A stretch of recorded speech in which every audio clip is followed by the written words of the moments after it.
I think I'm too close to the microphone. In all these broadcasts, I just don't know how this microphone is not meant for broadcast. It's a shotgun microphone. It's not meant for this type of sort of work, I guess would be the way to say it. But it's what I got. It's what I've been using since the beginning. So it is what it is. Hopefully this is not crazy loud, and we'll just get started. Hi. Oh shit. This isn't even the right microphone, motherfucker. How about now? Check, check, check. 1 2 1 2. I wasn't even using the right mic. Okay. Now we're set. Now we're ready to begin. Hi. Welcome to tonight's show.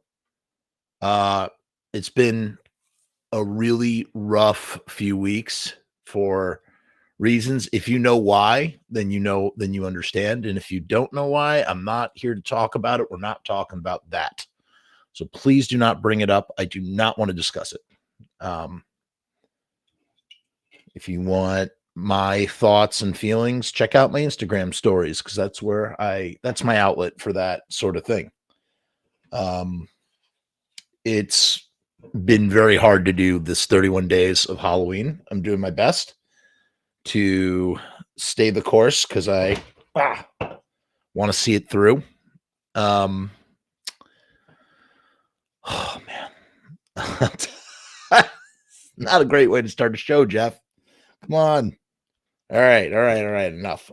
Let's hi. Okay. Welcome. Hi. Welcome to 31 Days of Halloween. This is week 3.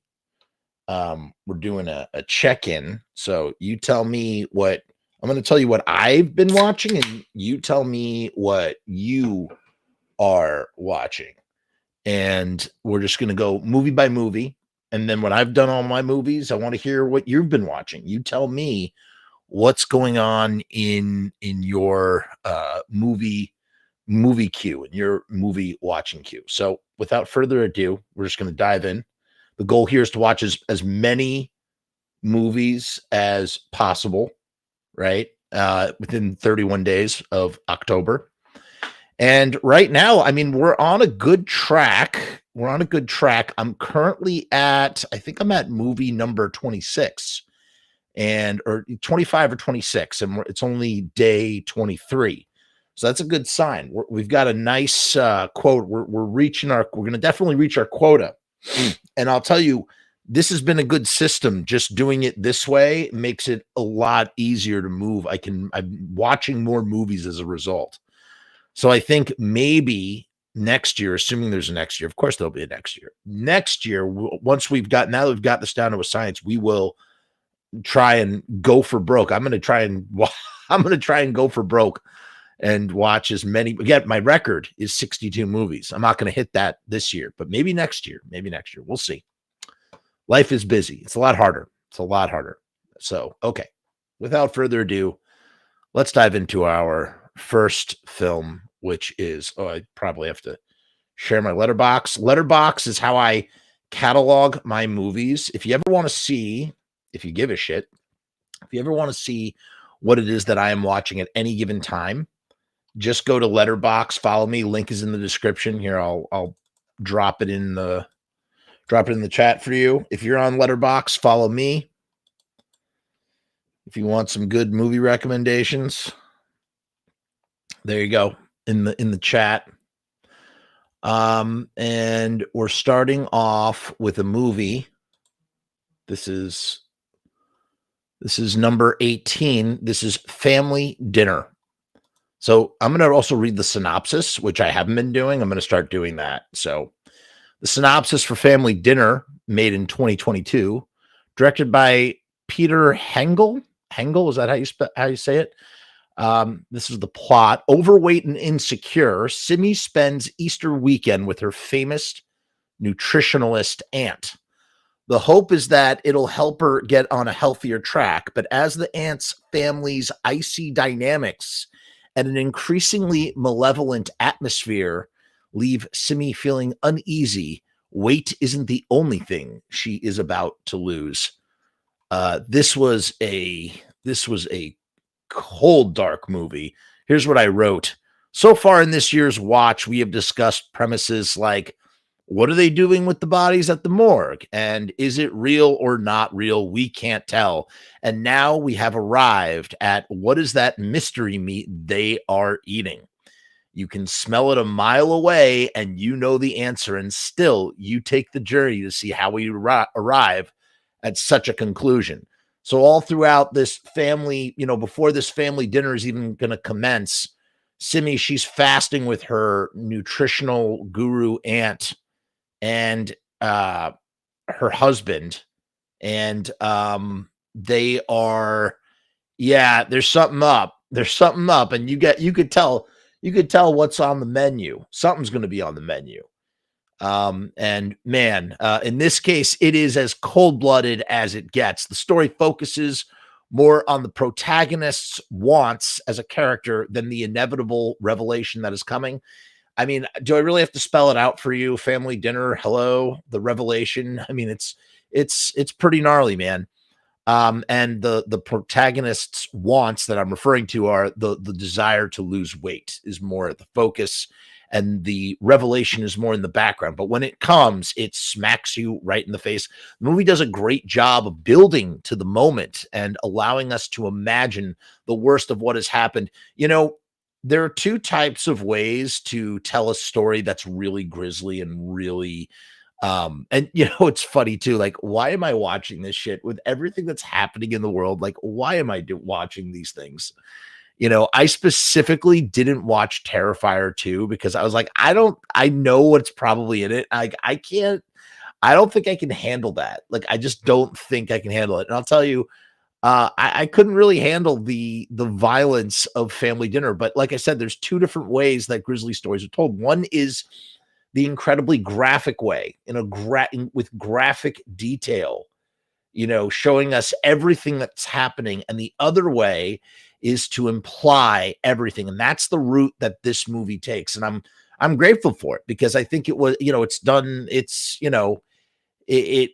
more effective in that way.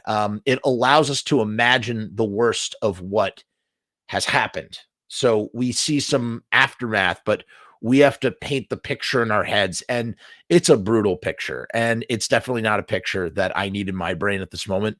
The movie post reveal sort of fizzles out in a very anticlimactic way, but it didn't really affect me because the discovery was so horrific. Yeah. So this moment was so impactful that I wasn't really like whatever came after didn't really matter all that much. But there's not much of a I don't know if you want to call it a third. I guess that brings us into the third act. Oh, that's not true. The second act, when she chooses to stay, when he leaves, I'm trying to break this down. I'm trying to break this down into a 3-act structure. I'm not sure if it exactly fits in 3 acts. But I would definitely say that the third act, the climax of the third act is the family meal. And then everything else, the winding down action is when she takes on her aunt and the uncle and the step uncle, whatever you want to call it. And it's just not, it just kind of falls flat. It's a little flat. But the buildup was so good. The movie is it's a slow burn, and it's just done so well that everything that comes after, you're kind of already like numb and dull. Your senses are dulled, so it doesn't really matter. There's something so cold and brutal about European horror films in general. This one comes out of Austria, and it's streaming free on Amazon Prime Freevee. So I definitely recommend checking it out. It's good. It's really good, really good. And yeah, it's one of those. In fact, I would, it's not as brutal as, what did I watch last year? The Speak No Evil. One of the hardest movies I've ever seen. Like one of the hardest movies one of the most brutal, visceral, gut-wrenching films I've ever watched in my life is Speak No Evil. As well as a movie that's in this show, which I'm going to speak about in a little bit. And I would put this this is almost like an entree, an appetizer for something like that, I guess would be the best way to describe it. I don't know. definitely recommend it, but make sure that your brain is tempered to handle what this movie is and what is coming, because it will trip you up. All right, for the next film, Mosquito from 1994. This is directed by oh my god, I almost forgot how many stars did I give and I gave Family Dinner, sorry. I gave Family Dinner 3.5 stars on Letterboxd. Okay, sorry. Mosquito from 1994, directed by Gary Jones. Here's the synopsis. Millions of years of evolution have just become mankind's worst nightmare. An alien starship crashes in a swamp in a U.S. national park. Some mosquitoes begin to feed from the aliens' corpses, causing them to grow to the size of a vulture. These mutant insects become very aggressive, killing every human being they find. Will the few survivors fight successfully against this nightmare? And I mean, that pretty much sets up what the beginning of the movie is. The movie opens, a movie called Mosquito, opening with a spaceship. It kind of reminded me of Night of the Creeps a little bit and The Thing a little bit. You don't really get to see the alien life form. We just know that there's something alien that turns these mosquitoes large and monstrous. And yeah. So this is movie 19. What an absolute blast this was. The cornucopia of Mosquito special effects is solid and mostly holds up really well in what starts out as a creature feature and eventually turns into Night of the Living Dead by way of arachnophobia. That really sums up the third act of this movie. They barricade themselves in the house and there are mosquitoes hatching out. I don't really think this is a spoiler. There's no way to spoil a movie like Mosquitoes, to be honest with you. In terms of like the mosquito, like I said, the special effects were great. We get mosquito puppets. We get crazy looking mosquito animation that's also blended with real life. There's a great shot in the first Batman movie, the Tim Burton Batman movie. The first time you see Batman looking down from a dark tower, and he turns and he sways his cape and goes to confront the two hoods. That is an animation. That's animation done against, a live action plate. A plate is like a static shot that you film and then you animate over it, or you put special effects over it, or whatever the case may be. And they use that technique a whole bunch of Mosquito, and it's really effective. I don't know why. Like, if they had tried to use like CGI, I mean, no, that this film could not have afforded to use CGI in 1994, but if they had, it probably wouldn't have looked as good as the animation. The animation actually makes it kind of more interesting in a way. And listen, any movie that does the Night of Living Dead, holding ourselves up, barricading ourselves in, just works in my book. It's great. It's really, really great. I love that shit. The mosquito victims also look really gnarly. They, when you get stabbed by a mosquito proboscis, as I learned they're called, you just get the puppets that they use. It's almost like cartoonish how all your fluids get sucked out of your body. It looks really horrific and not a fate that I would really wish upon anybody. It's funny too, because the mosquito pests, they seem extra interested in naked female campers in their tents. And there's just a great sort of titillating scene, is the way to describe it, where this beautiful girl, in her naked form, is basically just, I don't know, she's murdered by a mosquito in a very sort of sexualized way, is the only way to describe it. As Jeff Goldblum once said, something about insect politics and all that, in The Fly, when he tells Gina Davis, he says, the funny thing about insect politics, they don't have any. And that proves true in this scene, with this buxom lady in her naked form having her juices sucked out by a mosquito. A lot of Freudian imagery.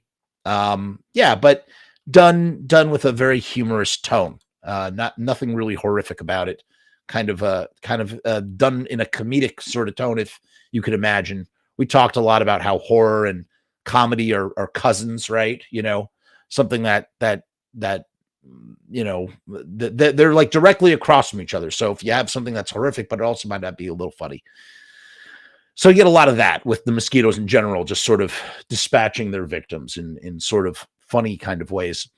We also have Gunnar Hansen, aka the original Leatherface, and he's kind of like, he plays like this antagonistic racist at first, and then he kind of has like a redemption arc where he ends up fighting mosquitoes with a chainsaw, and it's delightful. It's truly delightful to watch Gunnar Hansen take a chainsaw and fight oversized mosquitoes. But the real noteworthy aspect of this film by far, and it's amazing that people don't talk more about this. It's something, so it's funny too. I guess I thought this was a first time watch for me, but I had totally seen Mosquito. Like I'd seen bits and pieces on TV, but I definitely did a full rewatch because I totally remembered all of the third act as it was playing. And it makes sense that I would, because I am a huge Stooges fan. And the real noteworthy aspect of this film is the fact that you have punk rock legend and Stooges axeman, motherfucking Ron Ashton himself as a bumbling park ranger. This was the time, in the 90s, Ron Ashton, he was just sort of, bumming around. I don't really know what he was doing. He had some bands. He had a band called Dark Carnival, I think, and Destroy All Monsters for a while. And I mean, he had these bands, but like he wasn't really doing nothing. He wasn't doing stuff like the way Iggy's career was, like that undying career where he would have these ebbs and flows of productivity and success, but not really for Ron and his brother Scott. That wouldn't come until they did a proper reunion in 2003 on Iggy's album Skull Ring, where there was a full functioning Stooges reunion with 4 brand new written songs, one of which, Dead Rockstar. I mean, they're all great, but Dead Rockstar is on another level. It's truly a great Stooges song. In any case, here you have, I mean, he's got to be in his mid 50s, early 50s. You have Ron Ashton. He's in this like bit part. He's this character actor playing this bumbling park ranger. And it's so funny because like, that is the legendary Ron Ashton. That is the dude who influenced the Ramones. That is a dude, along with the Rock and Roll Hall of Fame Ramones. That is the dude, he himself would go to the Rock and Roll Hall of Fame. I mean, so many people revere Ron Ashton. You know what I'm saying? Like just a legend. And here he is just, trying to make it as a B movie actor. It's kind of crazy to me. And with Gunnar Hansen, what a weird combination, right? I don't know. But by the end of the film, I began to wonder if Steven Spielberg had watched the ending of Mosquito before he shot the beginning of Indiana Jones and the Crystal Skull, because the hero, one of the heroes, is saved by jumping into a refrigerator just before a house explodes due to Gunnar Hansen igniting sparks from his chainsaw, causing a propane buildup to ignite. And I don't know. I thought that was kind of funny too. I was like, oh shit, Indiana Jones right there. But way before Indiana Jones, right? About 14 years before Indiana Jones. I thought I had only seen bits and pieces on TV and considered this a first time watch until we got to that third act. Right. I mentioned this already, where I realized that I had totally seen this film in its entirety. You can't go wrong with Mosquitoes for all the reasons I mentioned. Okay. Like you can't go wrong. You're just going to have a really fun time. Super goofy, super fun. And yeah, I mean, I don't know what else to say about it. It's great. It's great. So there's Mosquito. Oh boy, this next one. Oh, I keep forgetting. What did I rate Mosquito? I rated Mosquito 3 stars on Letterboxd. It is currently streaming on Shudder right now. All right, so this next one was also streaming on Shudder, and here is the synopsis. It's called La Tour in French. It's a French film directed by Guillemot Nicleux. I don't know. I think it goes by the name The Tower. I saw it as Lockdown Tower was the name of it. I think I like it better as The Tower. I think that is a better name for it. Here's the synopsis. It's got low ratings on whatchamacallit, on Letterbox, and I understand why. I understand why, but man, I don't know. Okay, where do I even begin with this one? There's a lot to say. Let me tell you what the synopsis is. Which side will you choose? In the heart of the city, the inhabitants of a tower wake up one morning to find that their building is shrouded in an opaque fog, obstructing doors and windows, a strange dark matter that devours anything that tries to pass through it. Trapped, the residents try to organize themselves, but to ensure their survival, they gradually succumb to their most primitive instincts until they sink into horror. That is a perfect synopsis of what this movie is, and really also kind of doesn't do it justice. I regret watching this movie. I'm sorry that I watched it, and not because it wasn't good, although a lot of people were frustrated with this movie, and it's a very frustrating watch for certain reasons.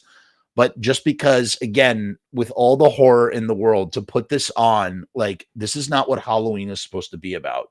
You don't watch this as a Halloween watch. You watch this as like, I'm in the mood to challenge myself with some um, really serious material, and for thought, so I could provoke my own thoughts, so I could have some thought-provoking thoughts.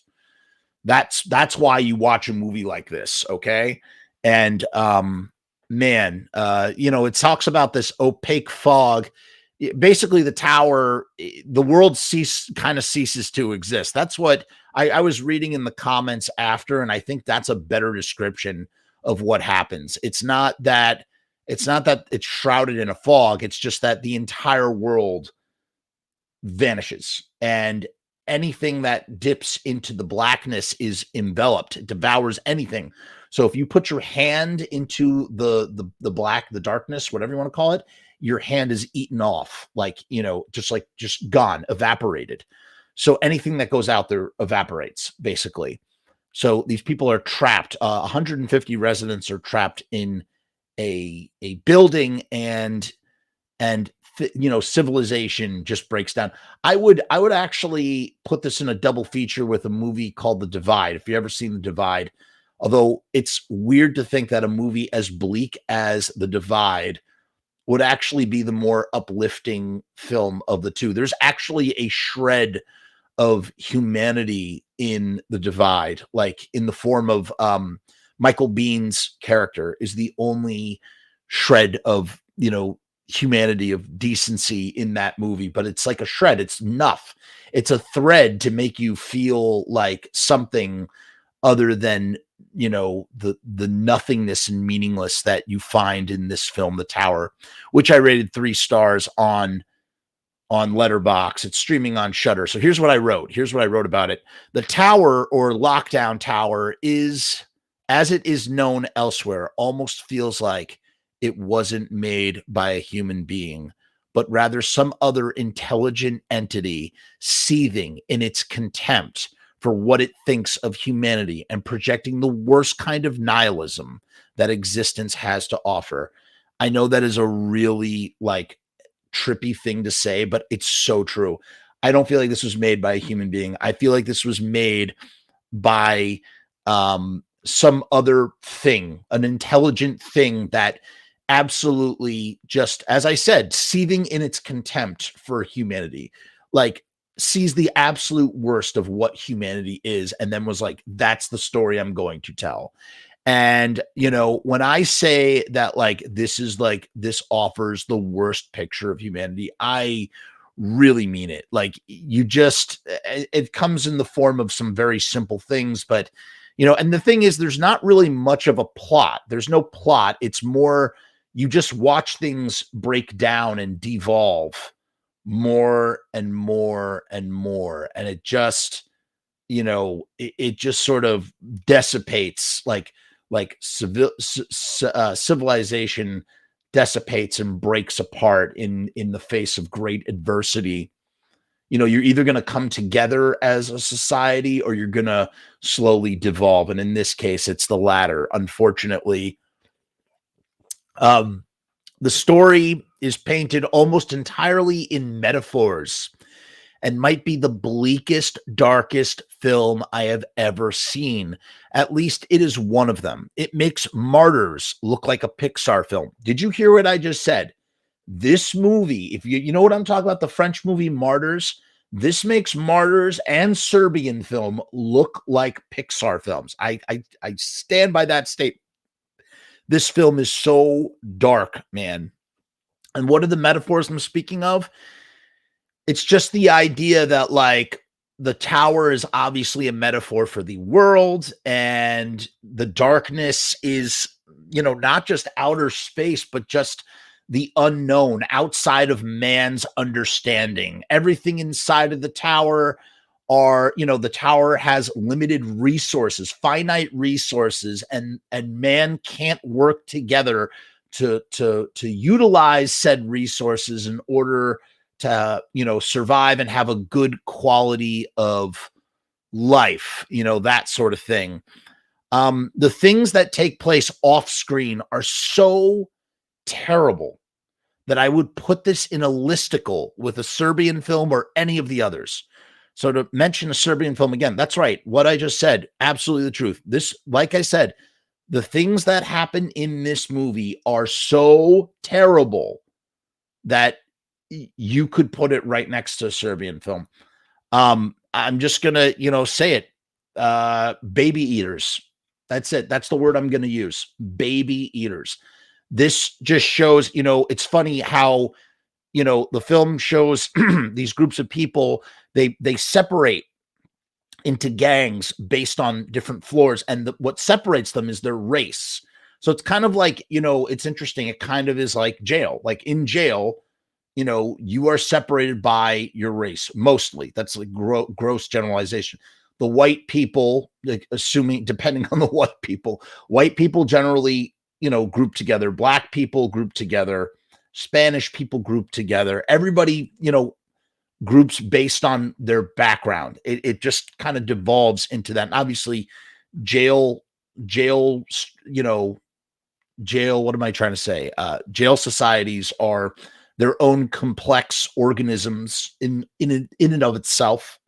But, the truth is that they do have these breakdowns that are so rudimentary. And that's what happens in the tower as well. So you have, they call them the whites, they call them the blacks, on different floors. That's how they describe it in the movie.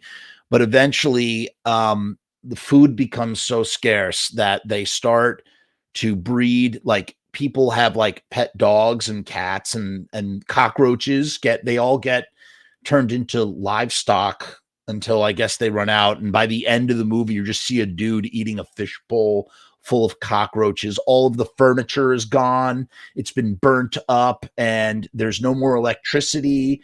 And they walk around in the dark with little, like, lanterns. I mean, it's so bleak. And it's cold. So they wrap themselves in blankets. It's such a demoralizing movie. But again, the darkest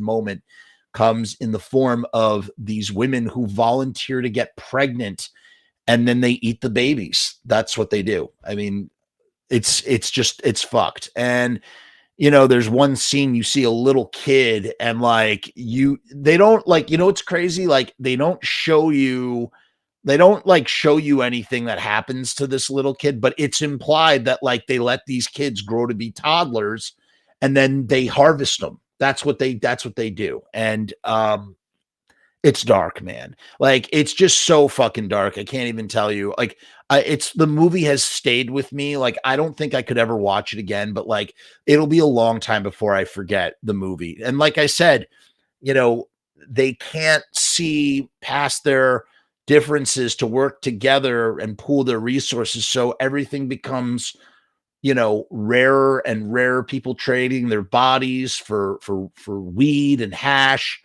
Like I said, people eating babies, people shooting each other. It's bad. The movie then, I don't care about spoil. You're not going to watch this movie. None of you going to watch this movie. But the movie fast forwards, and eventually we are left. I'm not going to tell you exactly what happens, but basically, eventually even the tower itself, it gets enveloped into the darkness, meaning, they at the very end, she walks down to the 5th floor, and it's just darkness, which means that eventually they're going to be swallowed up. And so it's like, and that's it, the meaninglessness of life. Just like I said, the bleakest, most nihilistic film I've ever seen. I gave it 3 stars. Someone else, so again, as I was reading about it, somebody else, I can't take credit for this. Somebody else was like, yeah, they were like, yeah, obviously the darkness it's not that the tower has been enveloped in darkness. It's just that everything's disappeared and the tower is only thing left. So it's like kind of like a very Kafka-esque sort of situation. And what makes it more frustrating is, like, everything I just described to you, like, there's so much going on in this movie, like, but you can't tell what's going on because the dialogue is so, like, weird. It's so sparse. And so they give you so little. And I have so many questions. I almost do want to kind of rewatch it to have a better understanding. There's like voodoo that's going on, and I don't know. I don't know, but it's a crazy movie. It's streaming on Shudder. Make sure you have something queued up that's really positive after this, because after you watch it, if you decide to watch it, because it's just so dark, it's going to make you want to just pour bleach on your eyeballs. And like I said, it's not overly violent. I mean, yeah, it's grisly, but like, it's not the violence. It's just the subject matter it's the darkest fucking movie I've ever seen. One of them. It's so bad. It's so fucking dark. All I got to do is just say baby eaters, man. Baby eaters. Fuck that shit. All right. Enough. I think that's a good time to stop and talk about our sponsor, riotstickers.com. That's right. Riot Stickers is the sponsor of the Frumess channel, where we get this is where we get our stickers from. They are printed on vinyl, which makes them waterproof, and they have a UV coating, which protects them from the sun. You can't go wrong with Riot Stickers. We're doing a special deal with Riot Stickers where you can get 1,000 stickers for $79. You are not going to find a better deal anywhere else. The link is down in the description. Riotstickers.com. Riot Stickers, we are the bomb. Make sure that you get your Riot Stickers today. Riotstickers.com/Frumess. Let me play the nifty little video. We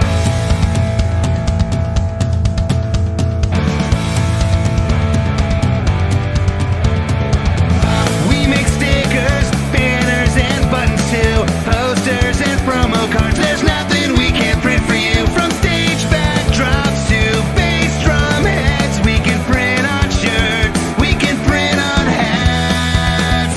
We can print on pants. Cheap prices and high quality.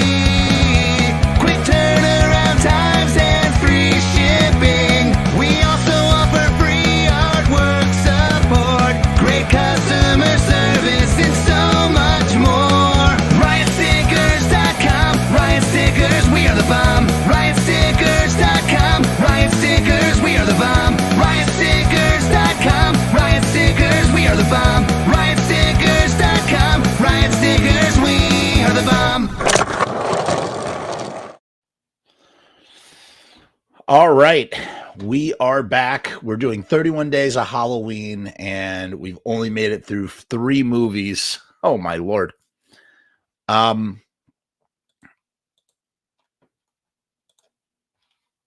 Here we go. Bloody Muscle Bodybuilder in Hell from 1995. I watched this on Shudder and I gave it 3 stars. Say that title 10 times fast. Bloody Muscle Bodybuilder in Hell, aka known as the Japanese Evil Dead. What do I have to say about this crazy movie directed by a name that I cannot pronounce? Shinichi Fukazawa. Actually, that wasn't so bad. After a surprise phone call interrupts his daily workout, beefy bodybuilder Naoto agrees to meet his photojournalist ex-girlfriend to help her with research on haunted houses. Accompanied by a professional psychic, they visit an abandoned house once owned by Naoto's father. But inside the house, a dark secret lingers, and they find themselves trapped and tormented by a relentless ghost with a 30-year grudge.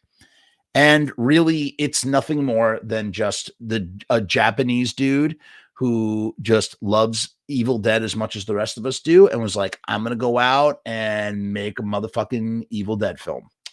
But with like Japanese sensibilities and no budget, and it's freaking great. Just really, really, really fun. I feel like I watched this right after I watched the last film, The Tower.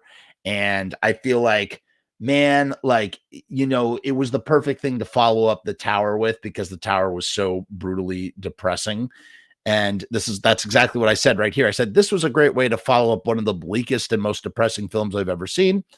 I've heard of the Japanese Evil Dead for years. It was great to finally check it out.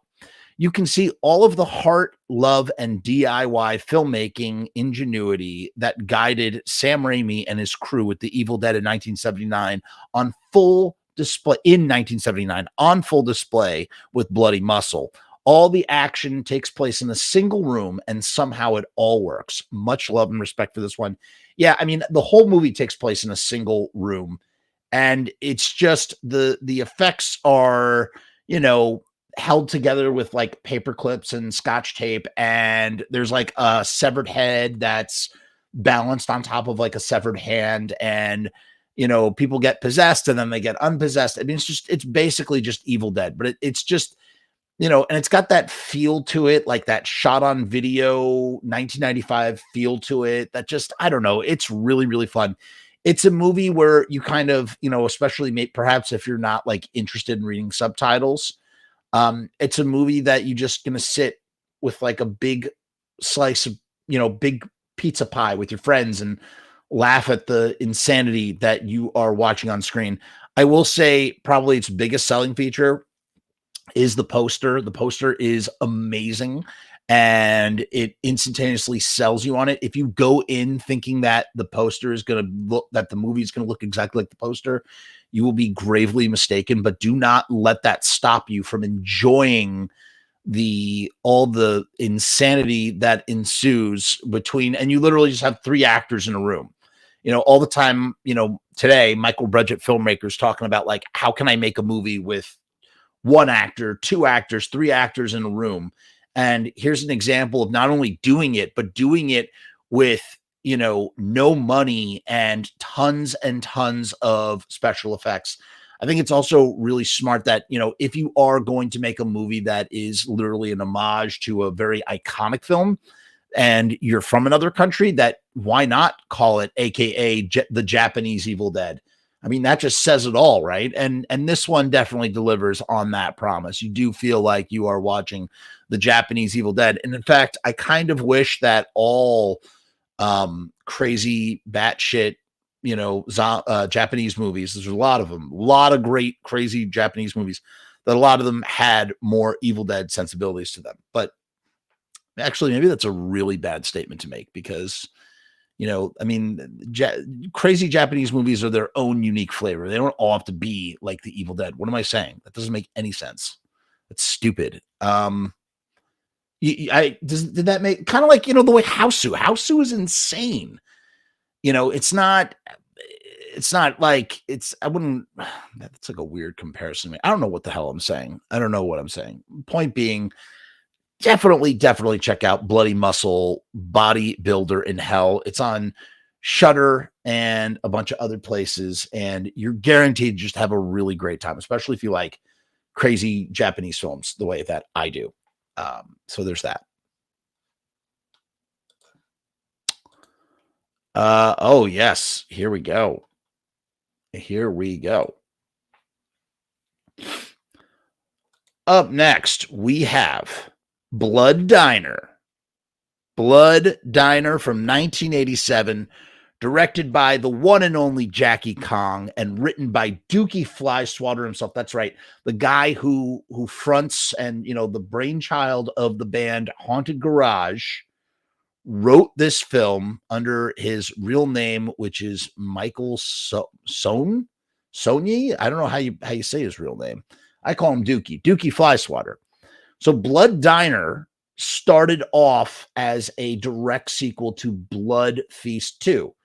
But Blood Feast being the Herschel Gordon Lewis masterpiece, micro budget masterpiece, right? It's like the original micro budget film, one of them at least. It's also one of the original gore films. I mean, the fact that Blood Feast is as gory as it is in 1963, it stands far apart from anything near it.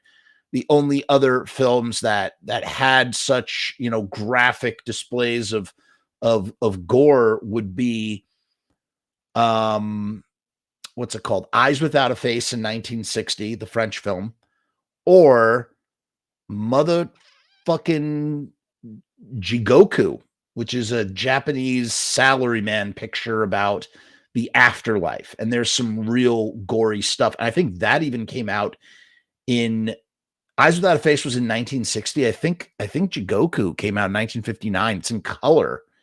And it's gnarly. Both of those are Criterion, I think. I think Eyes Without a Face is Criterion. In any case, a few years later, you get Blood Feast, right? And then you get Night of the Living Dead in 1968. So the long-awaited sequel to Blood Feast 2. And by the way, when this movie was being written, sometime in 1981, 1982, Glenn Danzig and the Misfits were involved and were going to do the soundtrack to this film. That's right. Little known horror trivia, little known music trivia. Glenn Danzig, how much of this was, really in motion, who knows? But there was enough talk that Glenn publicly spoke about it on a radio broadcast. So had the movie come out in 1982, it might have had a soundtrack from the Misfits, but it was not meant to be. And the movie was then adapted by Jackie Kong, who got a hold of the Blood Feast 2 script. And she sort of reworked it with, I think, Dookie Flyswatter, reworked it into Blood Diner, so it's kind of like its own spiritual sequel remake of Blood Feast. It's its own separate thing. And it's funny. Out of Blood Feast 2, and Blood Diner is the best of the three. It's the best.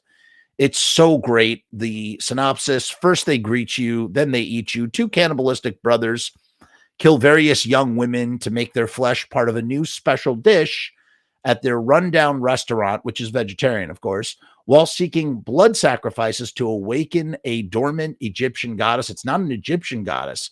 It is a Sumerian goddess for a Sumerian feast. The last one was held 5 million years ago, and Sheetar is her name. In the original Blood Feast, it's Ishtar. And what's funny is Fuad Ramses, who runs the deli, the Ishtar deli in the original Blood Feast, right in White Plains, right in my latest film, Gouge Away, which is not yet available. That's right, I make movies too. We do have a cameo of Ishtar Deli in there, which I was so pleased. There's an actual real Ishtar Deli right in downtown White Plains. Not anymore. RIP. Point being is that Blood Diner, like I said, it acts as kind of like a sequel, but it's also kind of like a spiritual remake of Blood Diner. Uncle Anwar is basically the Fuad Ramses character, and he has two nephews, and he gets gunned down. He gets gunned down in cold blood after, doing some unspeakable things to some young women. And 20 years later, the two brothers, they dig up, they run this vegetarian restaurant where they cook people as vegetarian food, and they dig up their Uncle Anwar, who's just a brain in a jar with two eyeballs, and he instructs them on how to bring the goddess Shitar back to life. And that's basically your plot. And you really cannot go wrong. What this movie has everything. When I mean everything, I mean it has everything. It is like the quintessential perfect B movie. This revisit was done on a 35-year-old VHS copy that was rescued from one of my cherished video stores, Music Plus Movies, RIP, and it hasn't been watched in decades. It's sitting right over there. You know, that horror section, that was where I got my education. And that's where my friend Jeremy, who I watched it with on his his little VHS TV combination, old tube TV. It was strange to watch it on VHS too. I would akin it to, it's kind of akin to playing vinyl records, like, yeah, we can listen to music on MP3, in MP3s in our phone, and it's just super easy to do. But like there's something about like the analog format, like there's an extra element of interactivity with it where, you're not just like pressing a button to stream something. You're looking at something that's in a box with art, and then you take it out of the box and you have to play it and it spins or, whatever. I don't know. There's just something like this little extra element. And the beautiful thing about Blood Diner, you can actually sit and watch it as a movie, or you can just put it on in the background and just totally like talk over it and like watch the visuals with your friends and have a great time. And that's kind of like what we did when we revisited this. So it was really fun to watch it on VHS. Honestly, I was like, I'm not one of those people that's like, oh, I need to watch it on VHS. Like, I'm not one of those guys. I'm really not. I'm happy to watch anything in Blu-ray or 4K or whatever. But there really is something to be said. It does, like, from a nostalgic perspective, it really is kind of fun to rewatch things now on VHS. And the fact that this 35-year-old tape still plays and probably hadn't been played in decades, it was really great. As I said here, Blood Diner really has it all. It's a perfect horror film. It starts off as a sequel remake to Herschel Gordon Lewis's Blood Feast and transforms into an orgasm of psychotronic brilliance. It is a crime that Jackie Kong and Dookie Flyswatter didn't team up to make more films like it. I would have loved to seen a whole slew of films. We have crazy bands with weird wrestling characters. You have a wrestler named Jimmy Hitler. There's a lot of like Nazis in this movie, but it's like, I hate to say it, but it didn't, generally I find all of that stuff very offensive, but it's just done in such a goofy, ridiculous way that I don't know. I can't, it's great. All of it is great. Not the Nazis aren't great. I'm just saying that just the whole vibe of the movie is great. You have weird characters, lots of weird overdub, the violence and the horror is so over the top slapstick that once again, you delve into the blackest comedy, and it's just great, fun, black comedy. The goddess, the end scene's crazy too. I totally forgot. Like, there's a big cauldron of body parts. By the way, the chick in this movie, she's super cute, like the main girl or whatever. She's in another film called Hard Rock Nightmare. She only was in 2 horror films, and she's cute as a button in both of these movies. And yeah, there's a cauldron and full of body parts, and people eat from it, and then they turn into zombies, and then they start eating people. The goddess Shitar, she comes to life, and she's got like a Venus flytrap mouth in her belly. It's just it's nuts. It's absolutely nuts. And I don't know, one of the brothers kind of reminds me of the dude from Perfect Strangers as well, which is always fun. And I don't know what else I can possibly say that hasn't been said about Blood Diner. I gave it 5 stars. There are some films like, what gives it 5 stars? Like, is it a 5-star movie? Is it the same as 2001 by Stanley Kubrick or something, which would also be a 5-star movie, or Planet of the Apes? No, that's not why it's a 5-star movie. It's a 5-star movie because I love it. I just fucking love it. So it's like that transcends any kind of actual real grounded critical rating that it would receive. It just automatically gets 5 stars because I love it so fucking much. And I'm allowed to do that. And that's it. So Blood Diner, it is streaming right now on Tubi TV, I believe. And you should go and watch it if you've never seen it. If you've never seen it, highly one of the most important recommendations that I could give you for this 31 Days of Halloween. Check it out. Okay, next film. Moving right along here. I watched 9 movies. I watched 10 the first week, 7 the second week, and 9 the third week, 8 or 9. Here we go. Here's our next film. Okay, we have Keeping Company from 2021, directed by Josh Wallace. Your life is our life. A fateful chain of events begin to unravel after 2 brash insurance salesmen go knocking on the wrong door and find themselves trapped in a stranger's basement. The stranger turns out to be a serial killer who has a sort of a psycho complex going on with his grandma, who is doing her own kind of like Sweeney Todd thing, killing people and selling their meat. And you have Will Russ in this movie from Boy Meets World, plays like he's just kind of in the background as a like politician. It's really random and weird. And yeah, I don't know. I gave this movie, what did I give this movie? Oh crap, did I mess this up? I gave this movie 2 stars. Here's what I had to say. Keeping Company was marketed as a horror adjacent comedy, but the tone of the actual film doesn't really support that, leaving us with something that doesn't have horror beats and doesn't align with any sort of comedic pacing rhythm. Yeah. The movie is just, it's really all over the place. And, I love any like Sweeney Todd type, subplot. That's another one of those, framing devices we're talking about, turning people getting rid of your bodies by having other people eat them. That's a subplot. And that's what this movie is. You got these 2 insurance salesmen and they're best friends, kind of. The relationships are sort of weird and never really properly defined. Like the dynamics are weird. I don't know.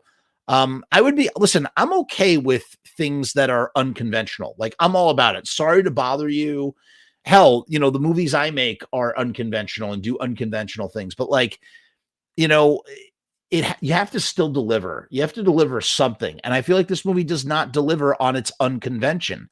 It just sort of doesn't really go anywhere with it. In fact, it sort of goes into these weird places, like the way that it ends, like how it ends is just nothing makes sense, man.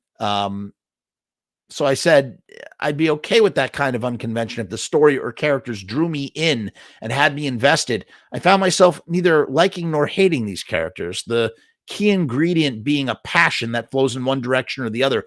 So, I mean, that was the other problem too, is that like with all of the characters I didn't like hate them outright, and I didn't like them either. I was indifferent. And I feel like you need to have passion when you're watching a film. You either need to love a character or you need to hate a character.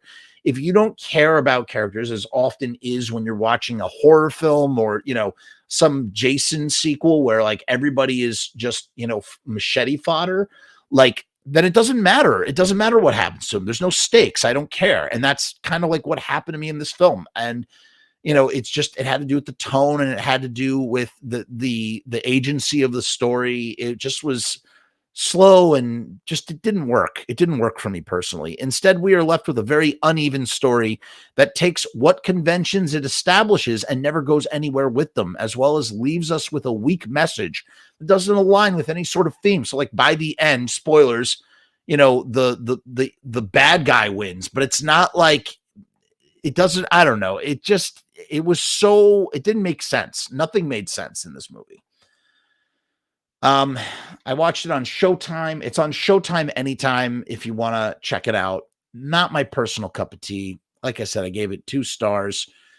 I did like the cannibal elements. I thought that was interesting. And yeah, that's all I'm going to say about that.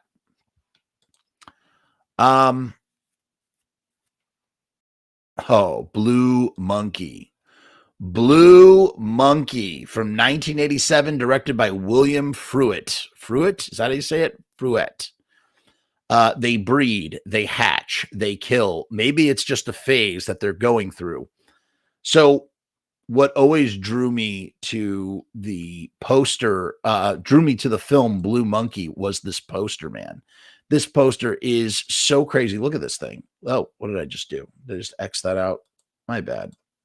Let's get it back real quick. Look at this. Look at this poster, man. I mean, that is crazy looking poster.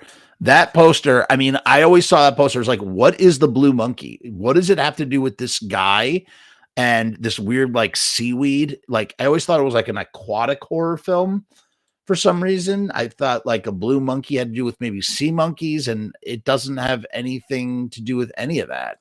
I don't really know. I still couldn't really, well, I mean, I know what it's about now, but like all the way up until watching, I went into the movie. I was like, I don't know what the hell this movie is about. Whilst working in a greenhouse, a man receives an insect bite after touching an exotic plant. Immediately, he falls ill and is taken to the emergency room, where the doctors diagnose him as suffering from an unknown bacteria and a strange parasite, which emerges from his mouth as a large, slimy, worm-like creature. Soon there are more cases of bacterial infection, but the more immediate problem from the hospital is the worm-like creature, which, after an accidental exposure to a genetic growth stimulant, grows to monstrous proportions and starts a reign of terror and bloodshed in the hospital's abandoned wing. And you got Steve Railsback is in this. And I think I forgot what I called him in my review. That's his name, is Steve Railsback. And you also have John Vernon makes an appearance as well. John Vernon's also in Attack of the Killer Clowns. He's in a bunch of stuff.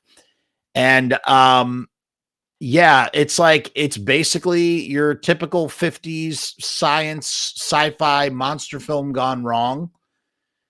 Here's what I had to say about it. Another long time queued but never watched until now. I was always attracted to the poster of the dude screaming in conjunction with a title like Blue Monkey. What on earth could this be about? Turns out it's about mutant insects, which is fine. It takes the alien monster in the house premise and plugs it into a hospital under quarantine setting with 50s sci-fi monster archetypes. So what do I mean by that? Well, first you have your standard mutant insect, which is very common in the 50s, all the 50s sci-fi horror films, wherever, you know, radiation makes the ant or the tarantula or whatever grow to hideous proportions.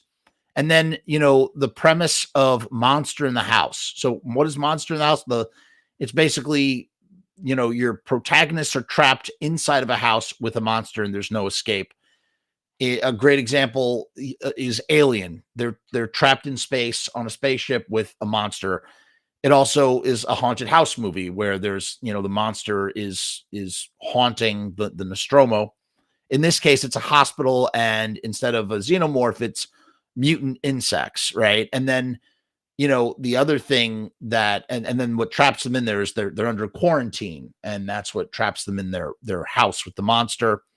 And then you have also like the archetypes, the character archetypes from 50 sci-fi monster films. You have the hero with the gun, who's Steve Railsback, who also played, he was Ed Gein in the Ed Gein movie. I think that's what he's probably known for more than anything. He also has his female sidekick who works in the hospital and is kind of like a semi-romantic interest, though they really don't explore that in this movie. And then you also have the expositional scientist. And what do I mean by that? It's the scientist who explains all the science that's happening in this movie, or the biology, or whatever it is, whatever it may be. In this case, he's describing the biology of this alien. Not this alien, sorry. I meant this insect, this mutant insect.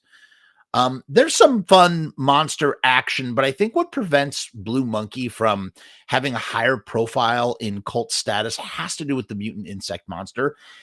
They do a great job of making it like, you know, dart around and show that it's like agile, but it's just not a very interesting monster.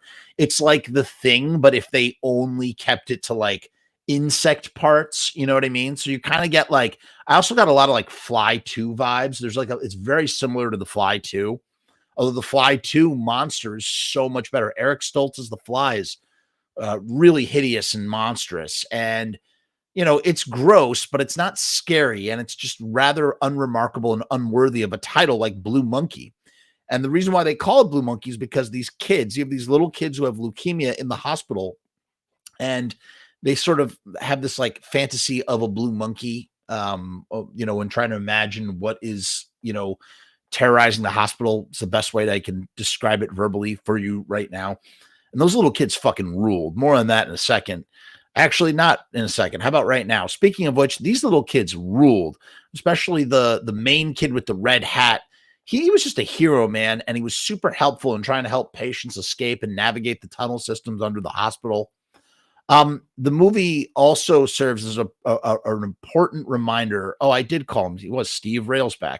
Steve Railsback would have been the perfect casting choice for Iggy Pop. This dude was born to play Iggy Pop in an Iggy Pop biopic. I don't know about now, but like back then in the 80s, in the late 80s, abso-friggin-lutely, he would have been perfect to play Iggy Pop for some sort of, imagine if they did like a Jim Morrison, Doors, Oliver Stone type movie, but they had Steve Railsback playing Iggy Pop. It just would work really well. The gore and the kills are pretty great in Blue Monkey. Again, the best thing about Blue Monkey is this poster. This poster is so magical. It's a magical poster. And like, I take one look at that. Like, I take one look on that image and I'm like, that's a movie I want to watch. I gave it 3 stars on Letterboxd. Check it out. That was movie 24, Blue Monkey. Me, I'm a monkey. All right. I'm coming down to the last 2. Oh, all right. Cast a Deadly Spell from 1991. Here is the synopsis, directed by Martin Campbell. Bullets, demons, the end of the world. Can't hold a man like this. In a fantastical 1940s where magic is used by everyone, a hard-boiled detective investigates the theft of a mystical tomb. So, I mean, the thing that really is so special about Cast a Deadly Spell is that, like, there are so many films where, like, they want to use, like, this crazy premise, or they want to plug something into something else. And they spend like, a minute or 2 minutes or whatever, like a title credit sequence, just explaining, or they have characters like, just shoving so much exposition down your throat, trying to explain what's going on. And Cast a Deadly Spell is just so brilliant in what it does. In the very beginning, the opening title sequence, you just see Los Angeles, 1948. Everybody uses magic. That's it. That's all you need to know. We don't know how people started using magic. We don't know why people started using magic. We just know that people use it. They use it like technology, and that's the world we're in. And once you read that, and then you can just jump into the world, and it's great. Roger Ward, Clancy Brown, David Warner, and Julianne Moore unleash all of their prowess in a hard-boiled neo-noir plot that tangles itself into far more knots than it needs to. So yeah, the plot was a little convoluted. Like, I don't know. I felt like it was a little bit more complicated than it had to be. And like it could have kept things a little bit more simple. Something that doesn't require so much brain power, trying to keep track of who they're talking about and what's going on and this, that, and the other. But you have enough like sort of classic noir, sort of happenings going on that you kind of get a gist, whether you're understanding what the plot is or not. What you really end up with, though, is Chinatown, right? Roman Polanski's Chinatown with Jack Nicholson. You end up with Chinatown, but set in the world of Harry Potter magic and H.P. Lovecraft horror. So you have the Fred Ward plays a guy named Philip Lovecraft, and you also have Bradbury. And, so there's a lot of Lovecraftian horror to go with this Harry Potter magic world. In 1948 in Los Angeles. It's great. It's super creative. It blows my mind that this was an HBO made-for-TV movie at the height of Tales from the Crypt's powers. So Tales from the Crypt, long before we had appointment Sunday serialized television, before Oz, before, I don't know, I'm trying to think of everything, before Oz, before The Sopranos, before Game of Thrones, before Breaking Bad, before, all this stuff. You had Tales from the Crypt on HBO. It was, it ran for 7 seasons. It's hard to believe, including an 8th season that was sci-fi themed. It's hard to believe that HBO, that HBO even did something like Tales from the Crypt. And the fact that we got so many incredible, wonderful episodes, as well as 2 movies, like, it's just awesome. Technically more than 2. It blows my mind. Like, the fact, like, it's so weird because this movie would never get made today, and yet somehow in 1991 HBO was greenlighting this crazy movie. That's not to say what I'm going to say later in 2 seconds, but you'll see what I'm referring to in a second. Along with the brilliant Death Becomes Her by Tales executive producer Robert Zemeckis, this feels like it is a secret Tales from the Crypt movie that belongs right next to Demon Knight and Bordello of Blood. That's right. You Cast a Deadly Spell, as well as Death Becomes Her, are both very much Tales from the Crypt movies. Like, even though they're not officially, in the same way that Frighteners and From Dusk Till Dawn spun out, they were both supposed to be Tales from the Crypt movies, and they ended up spinning out into their own thing.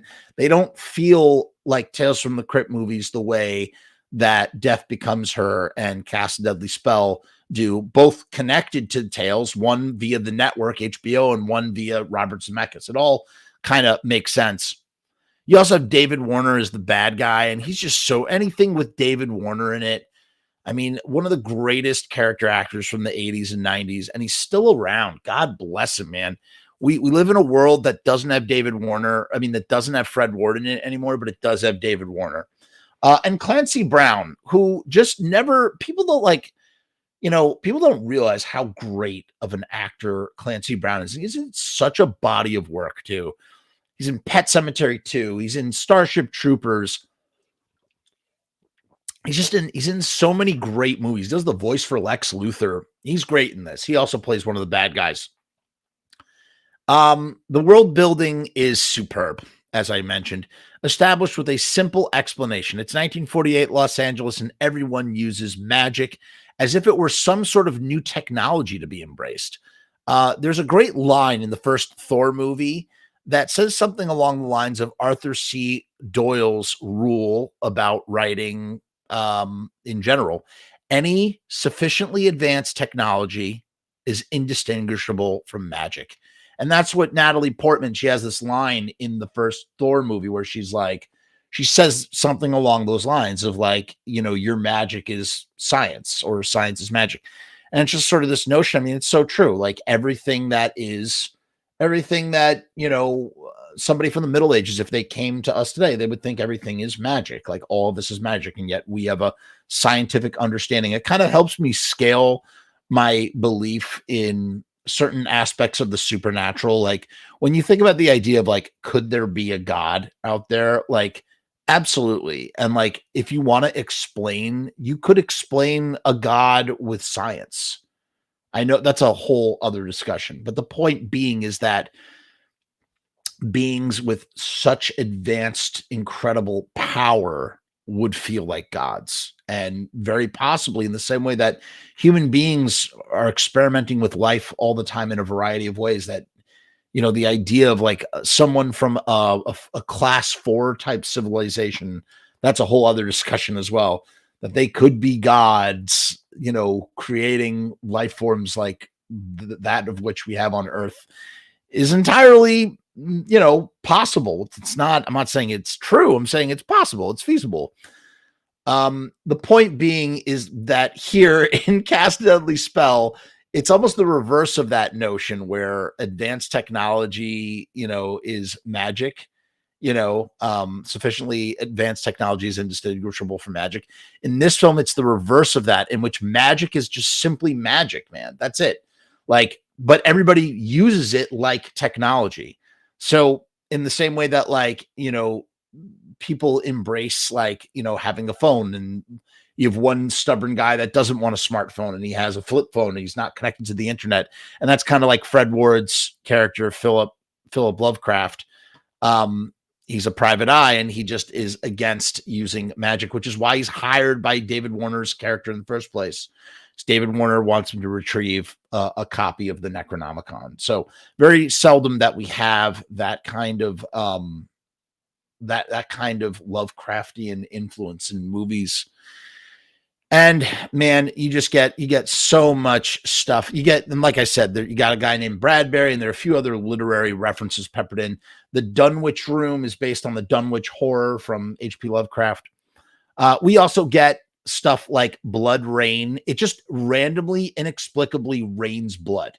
And you just sum it up to magic. It's never explained. It's just you to just imagine there's some magical reason why it rains blood.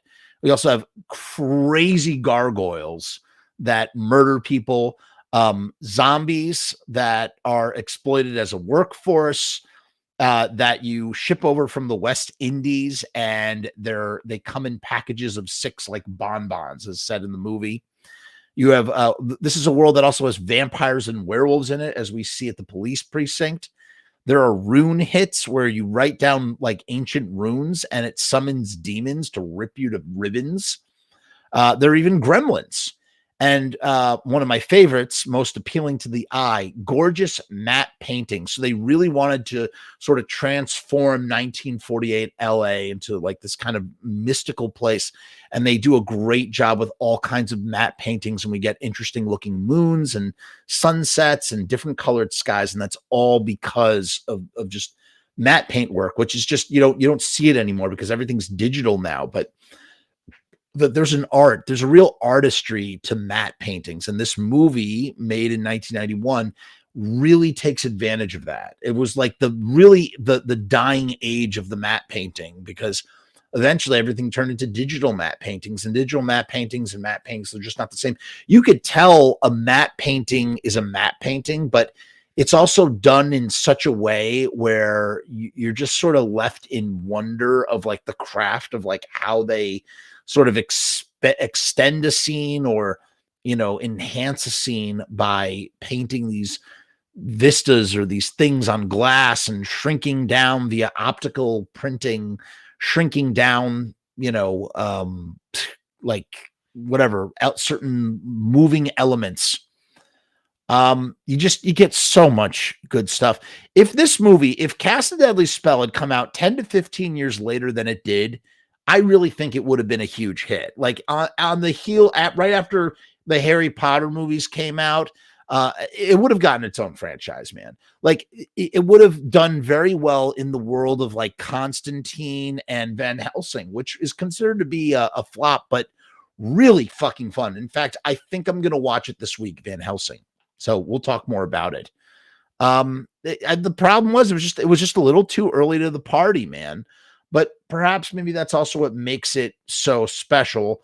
I really think that Arrow Video needs to do a special deluxe release of this one. It's so worthy of it, and it needs to happen. So watch it now on HBO Max. It also has a sequel starring Dennis Hopper called Witch Hunt that was written by Paul Schrader. I have not seen it yet. Maybe I'll watch that this week as well.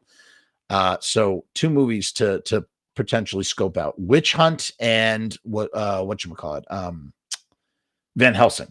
Those 2. Definitely check out Cast a Deadly Spell if you can. And I gave it 4.5 out of 5 stars. It really just deserves 5 stars. I should change that rating, so I'm probably going to. Okay, and our final film. Okay, and our final film, Grotesque from 1988.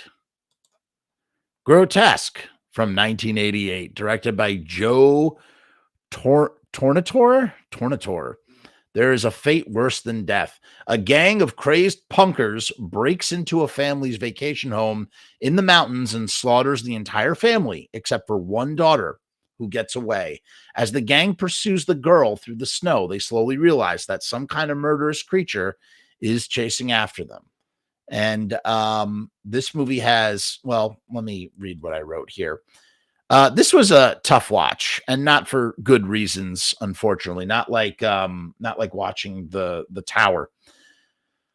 I gave it a chance because it has Tab Hunter from one of my favorite movies, Polyester, starring Divine, directed by John Waters, as well as Linda Blair. And I overstayed. I gave it a chance for those two, and I overstayed because of the tiny bit of amusement that the punk gang brought with it, particularly the overacting of the leader, Scratch, who wishes he could bite the nail off of the toe severed by the toe cutter himself. The poster art did its job with this one. Far more bizarre is that the film we are watching is a movie within a movie, and both Frankenstein and a werewolf are in the projector's booth looking to scare some folks, which sort of reminded me of the Monster Club. So I guess that's good as well. The punk leader Scratch is just so over the top crazy. He's just one, that's part of the reason why I wanted to watch this movie too, because I love movies that, punk rock descriptions of punk rockers in 80s movies are always really fun. They're always over the top or weird. I've never seen one that's like entirely accurate. Actually, I really think we're far overdue. I'm trying to think of one that where it really was. I mean, even like Suburbia is like more, it's kind of like what's it called? After School Special, a little bit, with some of it's not quite there, but maybe that's probably the closest you can get. I mean, you have Decline of the Western Civilization. Just watch that. But the punks in this movie are so outrageous. They're just not, they don't feel like punks. They feel like people who are trying really hard to be punk, especially this guy Scratch, who's just, such an intense, hyper tightly wound character for no reason. There's a weird monster guy with a melted face who was raised by Tab Hunter, but he gets tragically killed. I mean, there's really, there's no reason to watch this movie. It was just not, I can't believe I stayed with it as long as I did. I made it all the way to the end. I watched it on Tubi TV. I gave it 1 star. If you're looking for something redeeming, like I said, if you want to see Linda Blair, check it out. If you want to see Tab Hunter, check it out. And if you want to see some crazy over the top punk guys, check it out, especially this guy Scratch. But if you're, any other reason, you might not want to watch this. And that's it. Those are my picks. Let's see. What are your picks if there's anybody still here? I know Biz was here and she left. She says, what does she say? She says, family dinner, so sinister. She says, my first film this week was I Was a Teenage Frankenstein. Felt for the poor guy. Not a bad film at all. I wonder what that's streaming on. That would be good for me. I Was a Teenage Frankenstein. I'm looking that up right now. If that is streaming somewhere, I'm going to definitely put that in my queue. I did recently watch I Was a Teenage Zombie, which I love a lot. I Was a Teenage Frankenstein. I'm not seeing it. I'm not seeing it. Maybe what you meant to say is I Was a Teenage Zombie. Is that the movie you were thinking of? Because there is no, and that is yeah, I feel bad for what's his face as well. Dan. Yeah, that's the movie. A Mosquito horror movie is definitely strange. Ghostbusters 2 was your next. Anybody else? Anybody else have anything? Angus was eating dinner. Was Bang Saw Morning Noise. That's great. Got some skulls. Thank you for the skulls. Please make sure to send us your skulls. That's it. Biz was the only one who reported in this week. That's okay. Send me your skulls, everybody. We could really use some here at the Frumess channel to hang on our wall. Obviously, metaphorical skulls, not real skulls. We don't want real skulls. There's enough real skulls in the world to last us forever. That's all I got for you this week. I'll be back next week with more stuff coming up. New John Christ. That's right. John Christ Part 4 has been exported and processed. So if you're a YouTube Patreon member or YouTube member or whatever, that is coming your way very, very, very soon. In the meantime, peace, hair grease. My throat is a little raw from talking too much. We'll catch you on the flip side.